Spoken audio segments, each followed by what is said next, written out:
નમસ્તે વિદ્યાર્થી મિત્રો, તમે બધા ક્ષેમકુશળ હશો. આજે સમગ્ર વિશ્વ કોવિડ-19 સામે ઝઝૂમી રહ્યું છે.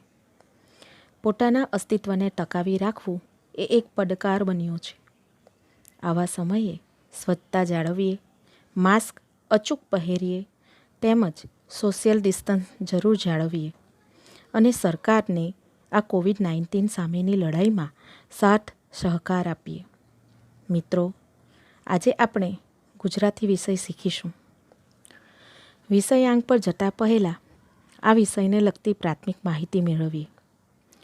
ગુજરાતીમાં 2 પ્રકાર છે, એક ગદ્ય અને બીજું પદ્ય. ગદ્યમાં પણ કેટલાક પ્રકારો છે, જેવા કે લોકકથા, નાટક, બોધકથા, ચારિત્ર્યલેખ, અહેવાલ, જીવન પ્રસંગ વગેરે. તેમ પદ્યમાં પણ કેટલાક પ્રકારો છે, જેવા કે લોકગીત, ઉર્મી ગીત, પ્રાર્થના ગીત, ગઝલ, સોનેટ વગેરે. જે પૈકી આજે આપણે પ્રાર્થના ગીત શીખીશું. દરેક કાર્યની શુભ શરૂઆત પ્રાર્થનાથી થાય છે. પ્રાર્થના એ ઈશ્વર સુધી પહોંચવાનો શ્રેષ્ઠ માર્ગ છે. શાળામાં નિયમિતપણે સમૂહ પ્રાર્થના થાય છે અને વિદ્યાર્થીઓ તેમાં જોડાય છે. વિદ્યાર્થીઓમાં પ્રાર્થના કરવાની સુટેવ કેળવાય તે હેતુથી શાળામાં દિવસની શરૂઆત પ્રાર્થનાથી જ થાય છે. તો ચાલો મિત્રો, આપણા આ નવા શૈક્ષણિક સત્રની શરૂઆત પણ આપણે પ્રાર્થનાથી જ કરીએ. તો આજનો આપણો વિષયાંક છે પદ્ય 2 એક જ દે ચિનગારી, જેની રચના કવિ શ્રી હરિહર પ્રાણશંકર ભટ્ટે કરી છે. હરિહર પ્રાણશંકર ભટ્ટ અમદાવાદના વતની હતા. તેઓ અધ્યાપક હતા. કેટલોક સમય તેમણે વેધશાળાનું સંચાલન કરેલું. ખગોળ અને ગણિતના પુસ્તકો ઉપરાંત સુંદર કાવ્યો પણ તેમણે લખ્યા છે. હૃદયરંગ તેમનો કાવ્ય સંગ્રહ છે. એક જ દે ચિનગારીનો ભાવાર્થ સમજતા પહેલાં કાવ્યનું મધુર સ્વરે ભાવવાહી ગાન કરીએ.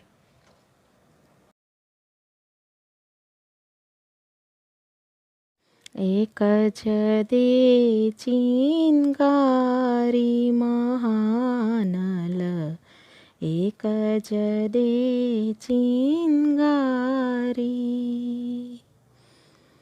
એક જ દે ચિનગારી મહાનલ, એક જ દે ચિનગારી.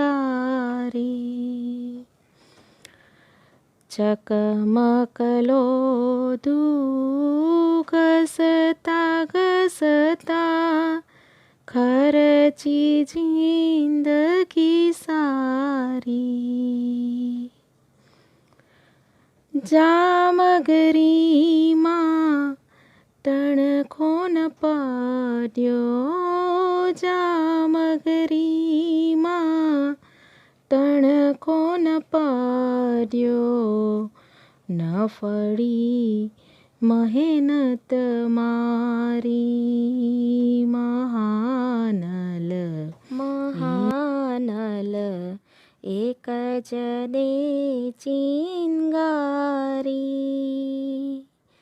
ચાંદો સરગ્યો, સૂરજ સરગ્યો, સળગિયા બતારી. ના સળગી એક સગડી મારી, ના સળગી એક સગડી મારી. વાત વિપતની ભારી. મહાનલ, એક જ દે ચિનગારી. મહાનલ, એક જ દે ચિનગારી. ઠંડીમાં જ કાયા થરથરે, ખોટી ધીરજ મારી.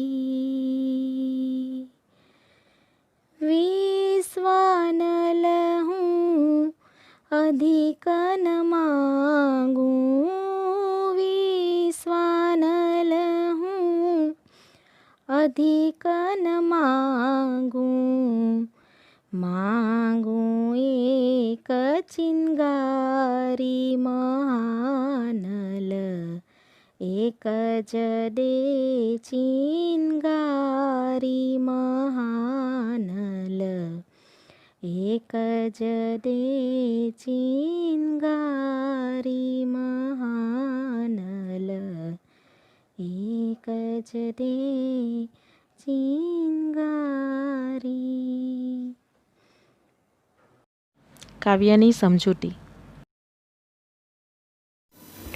આ પ્રાર્થના ગીતમાં કવિ પ્રભુ પાસે ધન વૈભવ, સત્તા મહત્તા યાચતા નથી. મહાનલરૂપી પરમાત્મા પાસેથી એક જ જ્ઞાનરૂપી પ્રકાશનો તણખો માંગે છે.